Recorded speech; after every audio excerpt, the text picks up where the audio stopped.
Nvidia dikabarkan sedang mempersiapkan varian baru untuk GeForce RTX 4000 mereka, yang tentu akan dimana ketika mereka mengadakan suatu update atau refresh dari VGA mereka, tentu akan dinamakan Super, bukan TI. TI itu biasanya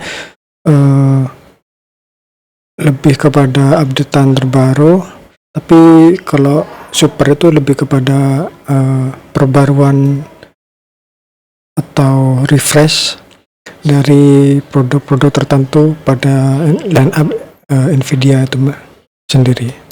Yang terbaru ada seorang leaker yang dinamai Hongxing 2020. Mereka mengklaim bahwa Nvidia sedang mempersiapkan VGA baru yang akan direfresh dengan penamaan Super atau line up Super, di mana dia mengklaim ada 3 VGA baru yang akan segera dirilis dari Nvidia, yaitu ada 4080 Super, RTX 4070 Ti Super, dan juga RTX 4070 Super. Ini masih masih spekulasi, jangan diambil secara serius, tapi paling tidak ini masih tetap menarik untuk dibahas gitu. Sebelum pergi ke spesifikasinya, kita lihat di sini ada VGA yang cukup aneh, yaitu 4070 Ti Super, di mana ini ada penamaan dua penamaan, ada Ti terus ada Super. Ini harusnya Ti dan Super ini setara gitu, jadi udah nggak ada 4070 Ti Super, harusnya hanya ada 4070 Ti gitu, karena 4070 Ti itu juga merupakan refresh dari 4070, tapi bukan refresh, tapi lebih pada suatu sub GPU yang memang ada sendiri yang tidak perlu diadakan refresh tuh. Untuk spesifikasi secara jelasnya masih belum ada, masih hanya sebatas rumor penamaan itu sendiri, yaitu 4080 Super, 4070 Ti Super, dan juga 4070 Super gitu. Kita akan membahas lebih dalam mengenai VGA ini.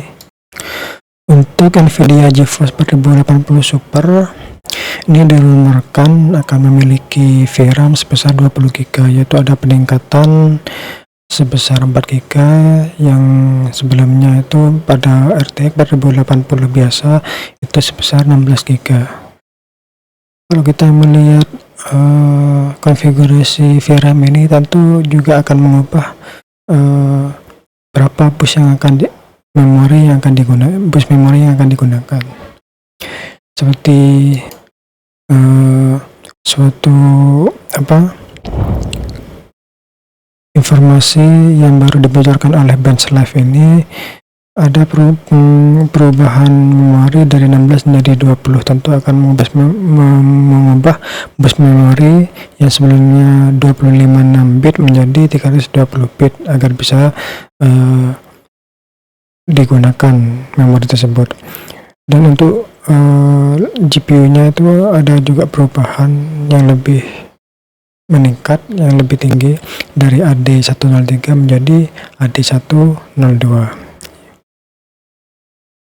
Pengguna memori VRAM 20GB ini tentu akan mengubah GPU yang AD103 menjadi 102, karena memang AD103 ini tidak memiliki kapasitas yang untuk bisa menggunakan memori VRAM 20GB dan juga busnya yang 320 bit. Oleh karena itu harus di-upgrade menjadi AD102. Dengan demikian, kalau misalnya RTX 4080 Super ini 20GB ini dirilis, tentu akan memiliki konfigurasi yang hampir sama dengan AMD Radeon RX 7900 XT yang juga memiliki VRAM sebesar 20GB dan juga memori bus 320 bit. Kalau kita lihat sendiri di websitenya Tech Power Up, ini adalah spesifikasi dari Nvidia GeForce RTX 4080 dimana di sini performa antara 4080 dan juga RX 7900 XT biasa itu di sini itu masih selisih sekitar 13%. Tentu nanti kalau misalnya RTX 4080 ini di upgrade menjadi 4080 Super, akan dirumorkan akan memiliki performa yang mungkin akan naik sekitar 10-15%, atau masih ada di tengah-tengah antara 4090 RTX 4090 dan juga RTX 4080. Jadi masih lebih condong kepada performa RTX 4080 dibandingkan RTX 4090 gitu. Untuk dibandingkan jika kita bandingkan dengan RX 7900 XTX, ini masih tentu nanti akan kalah dengan RTX 4080 Super.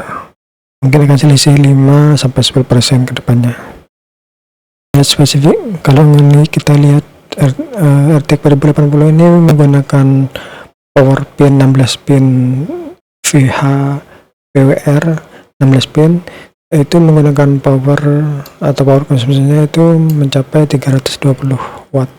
Sedangkan kalau kita ngelihat performa konsumsi daya yang digunakan oleh 4080 Super, tentu akan naik menjadi sekitar 350 sampai 370 watt. Untuk spesifikasi lainnya masih belum ada, tapi kurang lebih ya hampir sama juga dengan VGA yang ada pada RTX 4080. Beralih ke berita yang lain, untuk adiknya itu sendiri yaitu RTX 4070 Super, itu akan dirumorkan memiliki 16 GB VRAM memori dan juga AD103 GPU. Untuk leakernya yaitu Megasas GPU mengatakan bahwa RTX 4070 Super akan direfresh dari 4070 biasa. Sebelumnya RTX 4070 dan juga 4070 Ti itu memiliki performa yang gap yang cukup kosong dan ini bisa dimanfaatkan oleh Nvidia untuk mengisi kekosongan tersebut dengan VGA baru. Nah, RTX 4070 Super ini datang untuk memberikan VGA tambahan untuk mengisi pada slot yang kosong itu tadi, sehingga para gamer bisa memilih VGA untuk VGA apa yang cocok untuk kalian. Untuk update dari AD104 menjadi AD103, tentu ada peningkatan bus memori yang sebelumnya berapa itu tadi 192 bit pada RTX 4070 biasa, itu ketika naik menjadi AD103 akan naik menjadi 20 GB. Tentu memori busnya itu tadi akan naik juga menjadi 16 GB. Tentu akan memiliki memori bus sebesar 25 bit. Ada upgrade dari 192 bit pada 4070 menjadi 256 bit pada RTX 4070 Super. Tidak hanya ada upgrade, tapi juga ada downgrade dari Nvidia, itu bakal ada juga namanya RTX 4070 GDDR6, dimana 4070 biasa itu menggunakan GDDR6X. Untuk konfigurasi spesifikasi yang lain itu mungkin akan masih tetap sama, hanya ada penurunan dari memori dari GDDR6X menjadi GDDR6 biasa. Mungkin performanya akan turun, mungkin sebesar juga tidak begitu jauh, mungkin 5% dari 4070 biasa.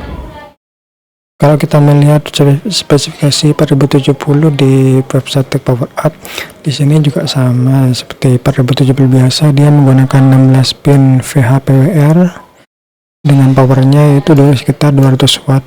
Untuk displaynya masih sama, yaitu 1 HDMI 3 DisplayPort, dan dia menggunakan PCIe Gen 4x16. Untuk harganya dia sekitar $600, sedangkan untuk RTX 4070 Super ini mungkin akan naik menjadi sekitar $700 ya.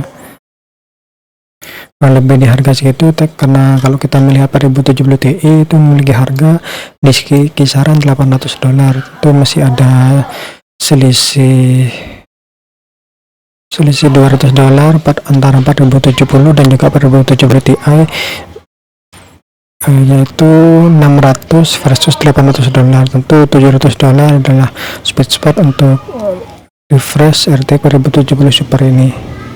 Dan kalau kita melihat selisih antara performa RTX 4070 Ti dan juga 4070 biasa, itu ada selisih gap sebesar 20%. Dan kalau misalnya diambil tengah-tengah, nanti akan ada performa yang bisa menyamai sekitar RTX atau RX 6900 XT di sini, di sekitar 89 atau 90% itu. Dan itu masih di bawah RTX 3090 Ti dan juga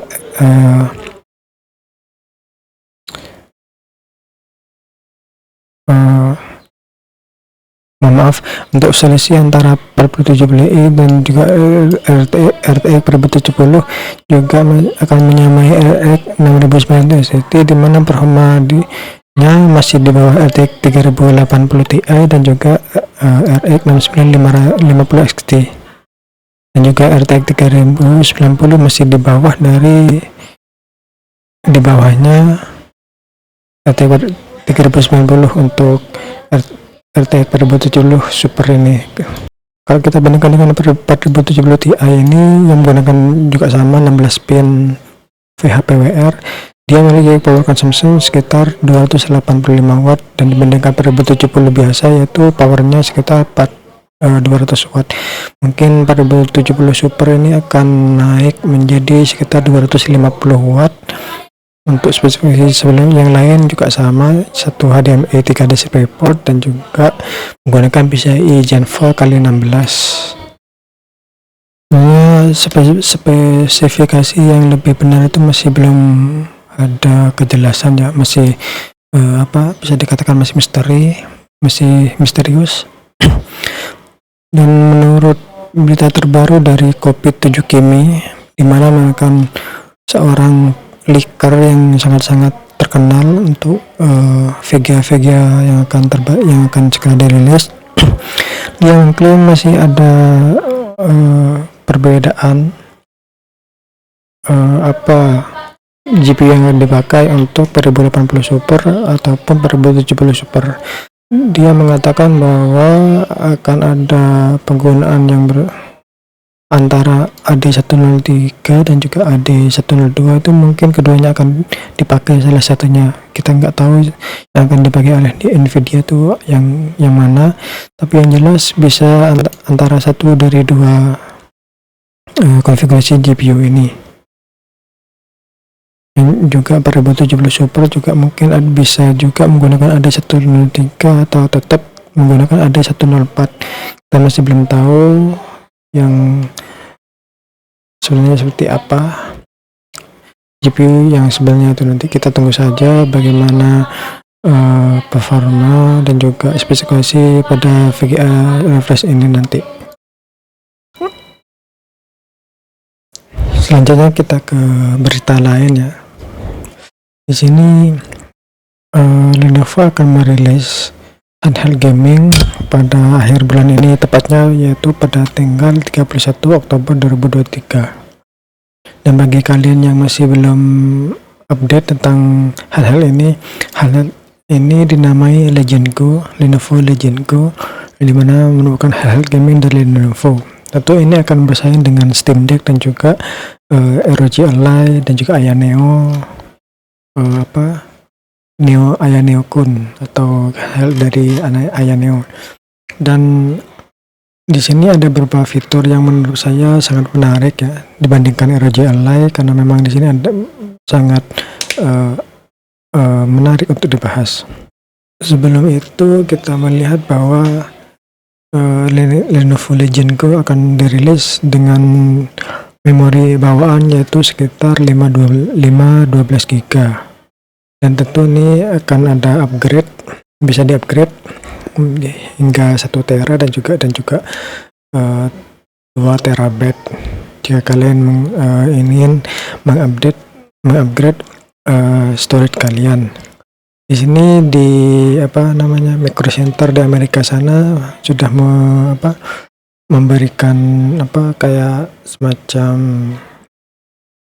promosi bagi kalian yang ingin membeli Lenovo Legion Go ini akan bisa di-upgrade menjadi 1 tera dan juga 2 tera dengan menambah sekitar $50, atau kalau di sini mungkin 801 sampai 1 juta rupiah untuk 1 terabyte, atau sekitar 1.500.000-an untuk yang 2 terabyte. Untuk harga bawaannya yang menggunakan storage 512 GB itu sekitar $700, atau sekitar 11-12 juta. Tapi kalau misalnya di-upgrade menjadi 1 tera menjadi 750 atau sekitar 13,5 juta, sedangkan untuk 2 terabyte sekitar $800 atau sekitar 15 juta. Tentu ini harga yang ditawarkan memiliki harga yang lebih tinggi dibandingkan ROG Ally, apalagi ROG Steam Deck gitu, yang ditawarkan dengan harga yang jauh lebih murah. Tapi memang untuk Lenovo Legion Go ini ada beberapa fitur yang menarik untuk dibahas. Yang pertama, gamepadnya ini sebelah kanan kirinya ini bisa dicopot seperti Nintendo Switch gitu. Dan tak lupa di sini ada perbedaan yang cukup jauh, yang signifikan dibandingkan Nintendo Switch, yaitu di sini konfigurasi tombolnya itu berbeda antar kanan dan kirinya. Yang di sini bahkan di sini ada suatu trackpad yang bisa bekerja sebagai mouse, yang tentu ini akan berfungsi lebih maksimal ketika kalian bermain game kompetitif FPS itu. Untuk jenis storage-nya yaitu menggunakan protokol SSD NVMe, dan sedangkan untuk ukuran NVMe-nya dimensinya yaitu menggunakan 2242, padahal harusnya yang ada itu sekitar 2230 yang bisa digunakan pada gaming hal-hal yang lain.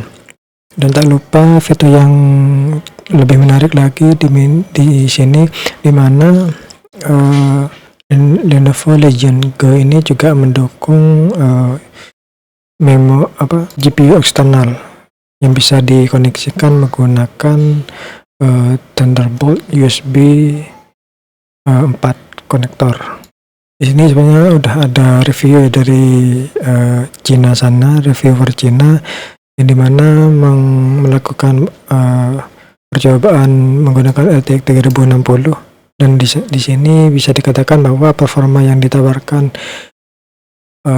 handheld dari Legion Go ini hanya menurun sekitar 10%. Jadi sangat-sangat oke untuk menggunakan GPU eksternal pada handheld ini.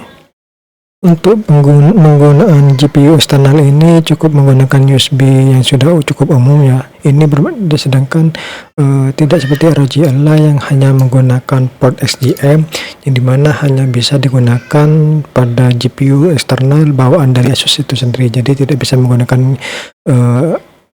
GPU eksternal pada umumnya. Dan ini kita melihat spesifikasi dari Lenovo Legion Go ini. Untuk arsitekturnya itu menggunakan AMD Zen 4 dan GPU-nya RDNA 3. Untuk CPU-nya yaitu CPU-nya itu tadi menggunakan Ryzen Z1 Extreme 8 core 16 threads up to 5 GHz. Ini juga CPU yang digunakan oleh Asus ROG Ally.